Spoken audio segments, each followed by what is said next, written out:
الحمد لله رب العالمين والصلاة والسلام على رسوله محمد وعلى آله وأصحابه أجمعين وعلى من تبعهم بإحسان إلى يوم الدين.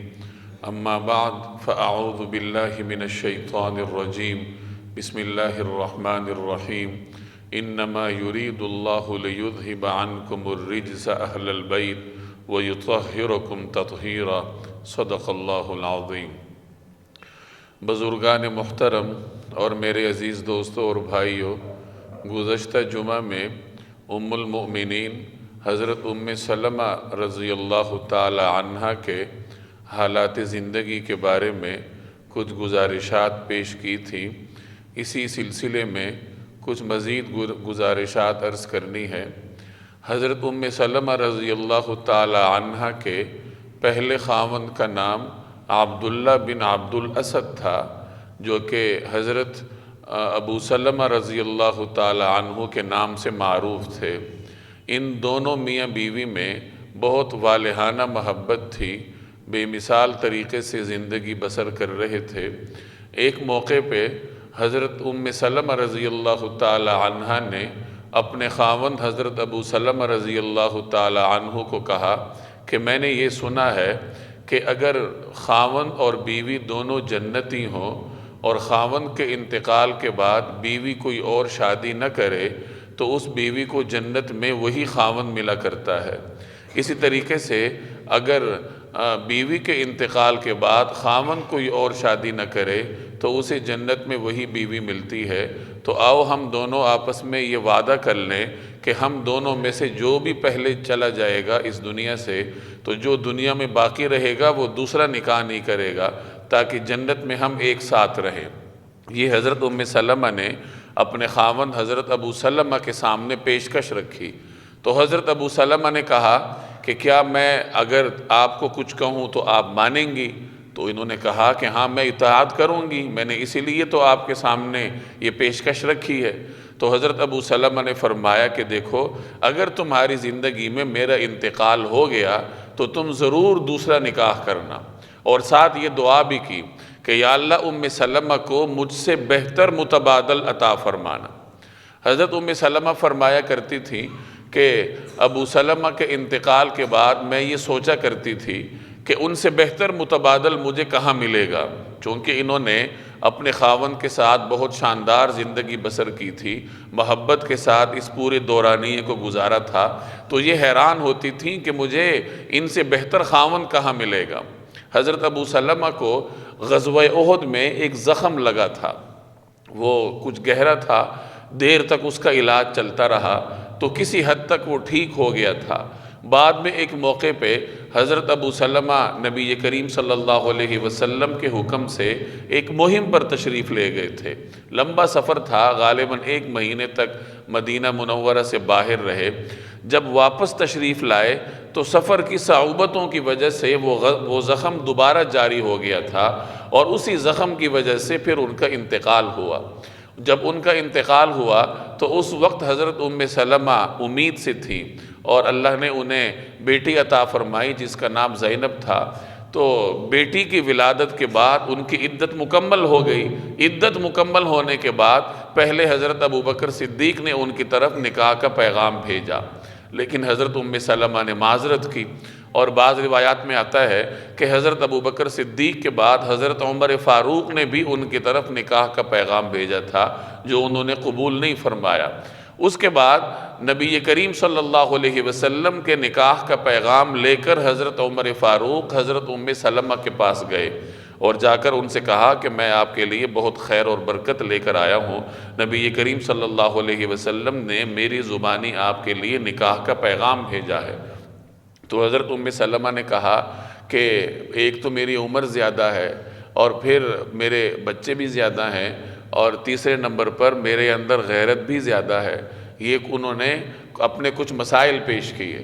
تو نبی کریم صلی اللہ علیہ وسلم نے فرمایا کہ عمر تو میری ان سے بھی زیادہ ہے، اور جہاں تک بچوں کی بات ہے تو اللہ ان کا نگہبان ہوگا اور میں بھی ان کی پرورش کروں گا، اور جہاں تک غیرت کا تعلق ہے تو میں اللہ سے دعا کروں گا، وہ جاتی رہے گی.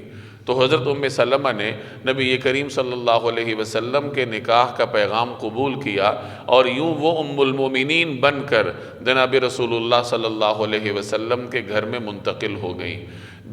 جس حجرے میں حضرت زینب بنت خزیمہ کا قیام تھا اور ان کے انتقال کے بعد وہ حجرہ خالی تھا، تو نبی کریم صلی اللہ علیہ وسلم نے اسی حجرے میں حضرت ام سلمہ رضی اللہ تعالی عنہا کو رکھا، وہی ان کے قیام کا بندوبست ہوا۔ ان کے بارے میں آتا ہے کہ جس وقت یہ رسول اللہ صلی اللہ علیہ وسلم کے حجرے میں ام المومنین بن کر تشریف لائیں، تو انہوں نے دیکھا کہ حجرے میں کچھ جو پڑے ہیں اور چکی پڑی ہوئی ہے اور ایک ہانڈی رکھی ہوئی ہے، تو انہوں نے خود اپنے ہاتھ سے اسی رات جو پیسے اور چکنائی ڈال کر ایک مالیدہ نما کوئی غذا تیار کی، اور وہ جناب رسول اللہ صلی اللہ علیہ وسلم کو پیش کی۔ تو ان کے بارے میں کہا جاتا ہے کہ یہ وہ دلہن ہیں جنہوں نے پہلے ہی دن اپنے رخصتی کے اولین وقت میں ہی خود ہی کھانا بنا کر اپنے خاوند کے سامنے پیش کیا۔ یہ ازواج مطہرات کے اسوہ حسنہ سے ہمیں ایک طرز عمل ملتا ہے کہ خواتین کو اپنے خاوند کے ساتھ کس طریقے سے زندگی بسر کرنی چاہیے۔ حضرت ام سلمہ کو اللہ تبارک و تعالی نے علم سے بھی نوازا تھا، اور حکمت اور دانشمندی بھی ان میں کوٹ کوٹ کر بھری ہوئی تھی۔ ان کا ایک معروف واقعہ ہے جس سے ان کی حکمت اور دانش کا اندازہ لگایا جا سکتا ہے۔ صلح حدیبیہ کے سفر میں یہ جناب رسول اللہ صلی اللہ علیہ وسلم کے ہمراہ تھی۔ نبی کریم صلی اللہ علیہ وسلم کی عادت مبارکہ تھی کہ جب آپ کسی سفر پر جاتے تو ازواج مطہرات کے درمیان قرعہ اندازی فرماتے، اور جس زوجہ مطہرہ کے نام قرعہ نکلا کرتا تو ان کو ساتھ سفر پہ لے جاتے۔ تو صلح حدیبیہ کے سفر میں حضور صلی اللہ علیہ وسلم کے ساتھ حضرت ام سلمہ رضی اللہ تعالی عنہا تھی۔ یہ مسلمان عمرے کے ارادے سے نکلے تھے، لیکن حدیبیہ کے مقام پر انہیں پڑاؤ ڈالنا پڑا، کیونکہ مشرکین مکہ مسلمانوں کو روکنے کے لیے باہر میدان میں آ چکے تھے، اور رسول اللہ صلی اللہ علیہ وسلم کا جنگ کرنے کا ارادہ نہیں تھا۔ مسلمان احرام میں تھے، اور جو ہدی کے جانور ہوتے ہیں جو کہ حرم میں قربان کیے جاتے ہیں وہ بھی انہوں نے ساتھ لیے ہوئے تھے۔ تو حدیبیہ کے مقام پر رسول اللہ صلی اللہ علیہ وسلم نے پڑاؤ ڈالا، اور وہاں پر قریش مکہ کے ساتھ گفت و شنید شروع ہوئی، مذاکرات شروع ہوئے۔ ادھر سے بھی مذاکرات کار آئے، ادھر سے بھی حضرت عثمان مکہ مکرمہ تشریف لے گئے، اور پھر بالآخر کچھ شرائط پر صلح ہوئی۔ ان میں اہم شقیں کچھ یوں تھیں کہ اس سال مسلمان واپس جائیں گے، عمرہ نہیں کریں گے، اور اگلے سال عمرہ کرنے کے لیے آئیں گے۔ اور ایک شق یہ تھی کہ اگر قریش کا کوئی بندہ بھاگ کر مسلمان ہوتا ہے اور مسلمانوں کے پاس جاتا ہے تو مسلمان اس کو واپس کرنے کے پابند ہوں گے، لیکن اگر کوئی مسلمانوں کا آدمی بھاگ کر قریش کے پاس پناہ لیتا ہے تو قریش اس کو واپس کرنے کے پابند نہیں ہوں گے۔ تو یہ کچھ ایسی شرطیں تھیں جو کہ صحابہ کرام کے مزاج پر کچھ گراں گزری، کہ کیوں ظاہر ہے کہ اللہ کا رسول جہاں تک دیکھ سکتا ہے وہی کی روشنی میں عام آدمی کی رسائی وہاں تک نہیں ہوتی۔ نبی کریم صلی اللہ علیہ وسلم نے مسلمانوں کے وسیع تر مفاد کے پیش نظر ان تمام شرائط کو قبول فرمایا، اور اسی صلح کو اللہ نے فتح مبین قرار دیا۔ آگے جا کر یہی صلح مسلمانوں کے لیے بڑی خیر و برکت کا باعث بنی، لیکن چونکہ اس موقع پر اس صلح کے یہ تمام فوائد اور حکمتیں مسلمانوں کے سامنے نہیں تھے، تو یہ جو شرطیں لگائی گئی تھیں اس سے مسلمانوں کے مزاج پر کچھ گرانی تھی، کیونکہ ہر صحابی نبی کریم صلی اللہ علیہ وسلم کے لیے جان دینے کا جذبہ رکھتا تھا۔ تو جب وہ جان دینے کے لیے آمادہ تھے تو پھر اس قسم کی شرطوں پر صلح کرنا ان کے لیے کچھ مشکل تھا، لیکن جب رسول اللہ صلی اللہ علیہ وسلم نے فیصلہ فرمایا تو تمام صحابہ کرام نے اس فیصلے کے سامنے سر جھکایا، لیکن بہرحال مزاج پر کچھ گرانی تھی۔ چنانچہ جب نبی کریم صلی اللہ علیہ وسلم نے صحابہ کو حکم دیا کہ اپنے اپنے جانور ذبح کر لو، سر منڈوا لو اور احرام کھول لو، چونکہ مسلمان احرام میں تھے اور اب انہیں حرم جانے کا موقع نہیں ملا، واپس جانا تھا، تو احرام تو کھولنا ہی پڑنا تھا، اور احرام کھولنے کے لیے جانور قربان کرنے تھے، سر منڈوانا تھا، چونکہ حدیبیہ کا یہ حصہ حرم کے اندر ہی شمار ہوتا تھا۔ تو رسول اللہ صلی اللہ علیہ وسلم نے حکم جاری فرمایا کہ تمام صحابہ کرام اپنے جانور قربان کریں، سر منڈوا لیں اور اپنے احرام کھول دیں تاکہ ہم واپس جا سکیں۔ روایات میں آتا ہے کہ رسول اللہ صلی اللہ علیہ وسلم نے 3 مرتبہ یہ حکم دہرایا، لیکن کوئی صحابی اس پہ عمل کرنے کے لیے کھڑا نہ ہوا، چونکہ صحابہ کے مزاج پر گرانی زیادہ تھی۔ بہرحال جو بھی تھا، لیکن صحابہ کرام اس حکم پہ عمل نہ کر سکے، تو نبی کریم صلی اللہ علیہ وسلم دل گرفتہ ہو گئے، اور اسی صورتحال میں آپ صلی اللہ علیہ وسلم اپنے خیمے میں تشریف لے گئے۔ اب خیمے میں حضرت ام سلمہ تھی۔ جب انہوں نے نبی کریم صلی اللہ علیہ وسلم کی پریشانی کو دیکھا تو ایک اچھی بیوی کی حیثیت سے رسول اللہ صلی اللہ علیہ وسلم کو انہوں نے تسلی دی اور عرض کیا کہ یا رسول اللہ، اگر آپ چاہتے ہیں کہ صحابہ کرام سارے اپنے جانور قربان کر لیں، سر منڈوا لیں اور احرام کھول دیں، تو آپ انہیں زبانی کچھ ارشاد نہ فرمائیں، کیونکہ صحابہ کرام بہت پریشانی کے عالم میں ہیں۔ آپ زبانی کچھ ارشاد نہ فرمائیں، آپ خود باہر تشریف لے جائیں اور اپنا جانور ذبح فرمائیں اور سر منڈوانے والے کو بلوا کے اپنا حلق کروائیں، تو آپ کو دیکھ کر صحابہ کرام بھی خود بخود کرنا شروع ہو جائیں گے۔ یہ ایک حکمت پر مبنی مشورہ حضرت ام سلمہ نے نبی کریم صلی اللہ علیہ وسلم کے سامنے عرض کیا۔ چنانچہ رسول اللہ صلی اللہ علیہ وسلم نے اس پہ عمل فرمایا، آپ باہر تشریف لائے، اپنی ہدی کا جانور قربان کیا اور سر منڈوانے والے کو بلا کے، حلاق کو بلا کے اپنا حلق کروایا۔ جب صحابہ نے رسول اللہ صلی اللہ علیہ وسلم کو دیکھا تو پھر صحابہ بھی کھڑے ہوئے اور نہ چاہتے ہوئے بھی ایک دوسرے کے سر موڑنے لگے اور جانور اپنے قربان کر کے احرام کھول دیے۔ تو بہرحال اس واقعے میں حضرت ام سلمہ نے جو نبی کریم صلی اللہ علیہ وسلم کو اس موقع پر مشورہ دیا، تو اس سے بھی ان کی علم و دانش کا اندازہ لگایا جا سکتا ہے کہ اللہ تبارک و تعالیٰ نے کس قدر دانش اور حکمت سے ان کو نوازا تھا۔ ازواج مطہرات میں حضرت ام سلمہ اور حضرت عائشہ کو یہ امتیاز حاصل تھا کہ انہیں دیگر ازواج مطہرات پر علمی تفوق حاصل تھا۔ حضرت عائشہ کو اللہ نے علوم میں وافر مقدار نصیب فرمایا تھا۔ اسی طریقے سے حضرت ام سلمہ کی بھی صورتحال تھی کہ ان کے اندر بھی اللہ نے علمی تجسس کا مادہ رکھا تھا۔ یہ بھی نبی کریم صلی اللہ علیہ وسلم کے فرامین کو اور آپ کے عمل کو بغور ملاحظہ فرماتی تھیں اور پھر امت کے لیے اس کو محفوظ فرماتی تھی، نقل فرماتی تھی۔ چنانچہ 378 روایات ان کی مختلف احادیث کی کتابوں میں آپ کو مل جائیں گی، اور ان کے مختلف فتاوی بھی موجود ہیں۔ اگر ان کو جمع کیا جائے تو ان کے فتاوی کا ایک الگ مجموعہ تیار ہو سکتا ہے۔ مختلف روایات ان سے منقول ہیں۔ چنانچہ ایک معروف روایت ہے خواتین کے لیے غسل جنابت کے بارے میں کہ خواتین کی چونکہ بال لمبے ہوتے ہیں، گھنے ہوتے ہیں، اور بعض اوقات خواتین نے چٹیاں باندھ رکھی ہوتی ہے، غسل جنابت کے لیے شرط ہے کہ جسم کے ہر حصے تک پانی پہنچنا چاہیے، بالوں کی جڑوں تک بھی پانی پہنچنا چاہیے۔ اب جس خاتون نے چٹیاں باندھ رکھی ہو اس کے لیے ایک مسئلہ ہوتا ہے کہ وہ غسل کیسے کرے، تو حضرت ام سلمہ کی روایت میں اس کا حل موجود ہے۔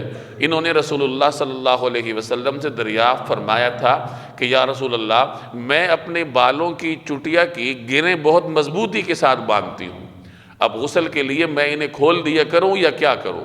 تو نبی کریم صلی اللہ علیہ وسلم نے فرمایا کہ ان کو کھولنے کی ضرورت نہیں ہے، بلکہ اپنے چلو میں پانی لے کر 3 دفعہ یا کئی مرتبہ اپنے بالوں پر ڈال دیا کرو اور اس کے بعد پورے سر پر پانی بہاؤ۔ یعنی خاتون کو اپنے سر کے بال کھولنے کی ضرورت نہیں ہے، بلکہ اگر بال بندھے ہوئے بھی ہوں تو وہ اس بات کا اہتمام کر لے کہ سر پر پانی بہائے، اتنا پانی بہائے کہ اسے یقین ہو جائے کہ میرے ہر بال کی جڑ تک پانی پہنچ گیا ہے، تو اسی سے ہی اس کے غسل کا انعقاد ہو جائے گا۔ تو حضرت ام سلمہ رضی اللہ تعالی عنہ کے یہ امت پر احسانات ہیں کہ ان کی نقل کردہ روایات سے خواتین کے مختلف مسائل حل ہوتے ہیں۔ حضرت ام سلمہ نے ازواج مطہرات میں سب سے زیادہ عمر پائی تھی، 84 برس کی عمر میں ان کا انتقال ہوا تھا۔ ان کے سن وفات کے بارے میں مختلف آراء ہیں، بعض حضرات فرماتے ہیں کہ 53 ہجری میں ان کا انتقال ہوا، اور بعض فرماتے ہیں کہ 59 ہجری میں ان کا انتقال ہوا تھا۔ حضرت ابو ہریرہ رضی اللہ تعالی عنہ نے ان کا نماز جنازہ پڑھایا تھا، اور جنت البقیع میں ان کی تدفین عمل میں آئی تھی۔ نبی کریم صلی اللہ علیہ وسلم نے 7واں نکاح حضرت زینب بنت جحش رضی اللہ تعالی عنہ کے ساتھ فرمایا تھا۔ یہ مجموعی طور پر آپ صلی اللہ علیہ وسلم کا 7واں نکاح تھا۔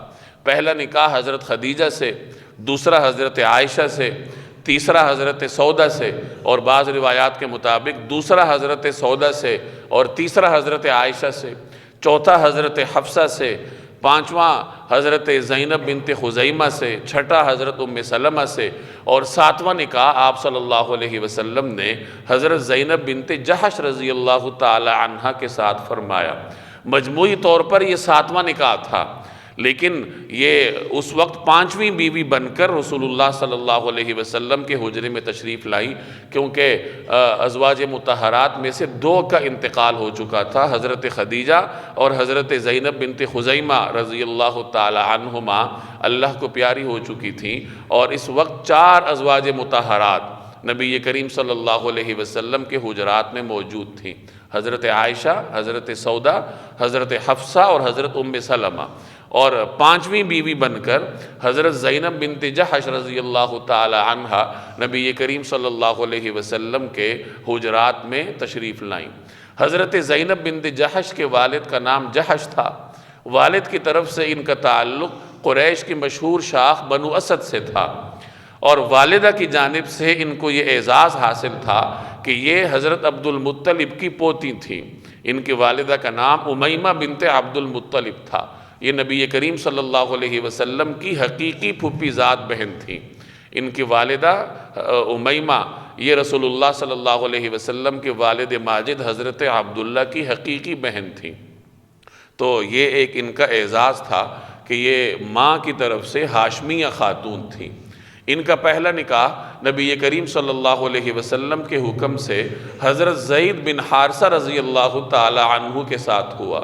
حضرت زید بن حارثہ رضی اللہ تعالی عنہ نبی کریم صلی اللہ علیہ وسلم کے آزاد کردہ غلام اور منہ بولے بیٹے تھے۔ یہ جب ان کی عمر 8 برس تھی تو یہ اپنی والدہ کے ساتھ سفر میں تھے، تو راستے میں ڈاکہ پڑ گیا اور اغوا ہو گئے۔ اغوا کاروں نے ان کو لا کر اوکاز نامی بازار میں بیچ دیا۔ حضرت خدیجہ کے بھتیجے نے ان کو خریدا اور لا کر اپنی خالہ حضرت خدیجہ کو خدمت کے لیے دیا۔ اس وقت ان کی عمر 8 برس تھی جب یہ بازار میں بکے تھے اور غلام بن کر مکہ میں آئے تھے۔ جب حضرت خدیجہ کا نکاح حضور صلی اللہ علیہ وسلم سے ہوا تو انہوں نے حضرت زید کو خدمت کے لیے رسول اللہ صلی اللہ علیہ وسلم کی خدمت میں پیش کیا۔ تو اس طریقے سے حضرت زید حضور صلی اللہ علیہ وسلم کی تربیت میں آئے۔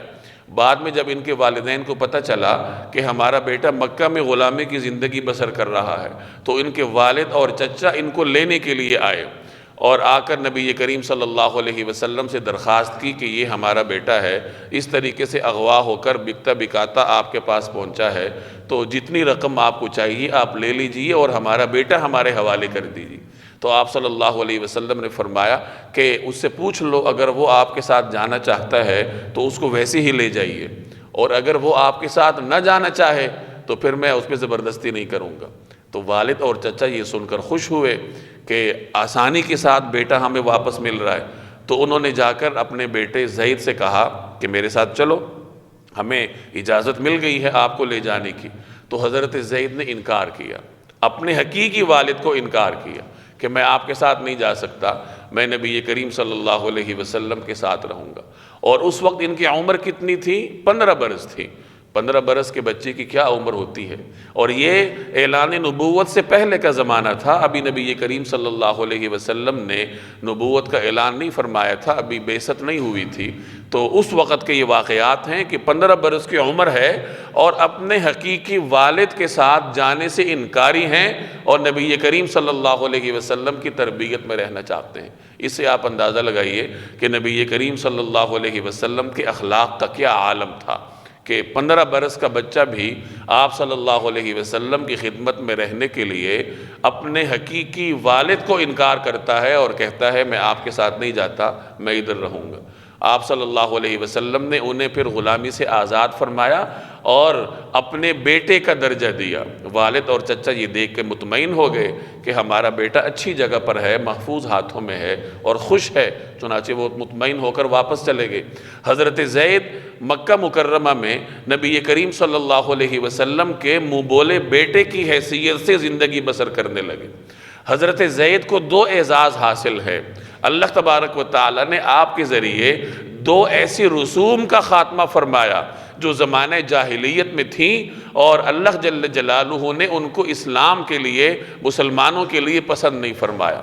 پہلی رسم یہ تھی کہ جاہلیت میں اہل مکہ کے ہاں یہ رواج تھا کہ منہ بولے بیٹے کی نسبت بھی منہ بولے باپ کی طرف ہوتی تھی۔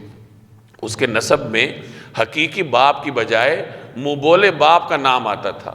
چنانچہ زید بن حارثہ کو بھی زید بن محمد کہنا شروع کر دیا گیا۔ جب آپ صلی اللہ علیہ وسلم نے انہیں اپنا منہ بولا بیٹا بنایا تو لوگوں نے اپنے رواج کے مطابق انہیں زید بن محمد کہنا شروع کر دیا۔ تو اللہ تبارک و تعالی نے اس پر بعد میں آیت نازل فرمائی ادعوہم لآبائہم، کہ یہ جو منہ بولے بیٹے ہیں ان کو اپنے حقیقی والد کی طرف نسبت کر کے بلایا کرو۔ چنانچہ زید بن محمد کہنے پر پابندی لگا دی گئی اور دوبارہ انہیں زید بن حارثہ کہنا شروع کر دیا گیا۔ اور دوسری رسم اہل عرب میں یہ تھی کہ منہ بولے بیٹے کی جو بیوی ہوتی تھی اگر وہ اپنی بیوی کو طلاق دے دے تو اس کا جو والد ہے یا اس لڑکی کا جو منہ بولا سسر ہوتا تھا وہ اس سے نکاح نہیں کرتا تھا۔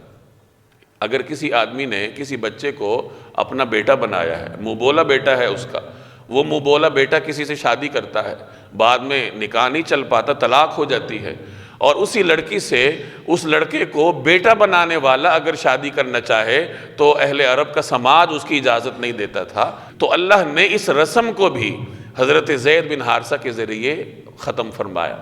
حضرت زید بن حارثہ کا نکاح نبی کریم صلی اللہ علیہ وسلم کے حکم سے پہلے حضرت ام ایمن سے ہوا تھا۔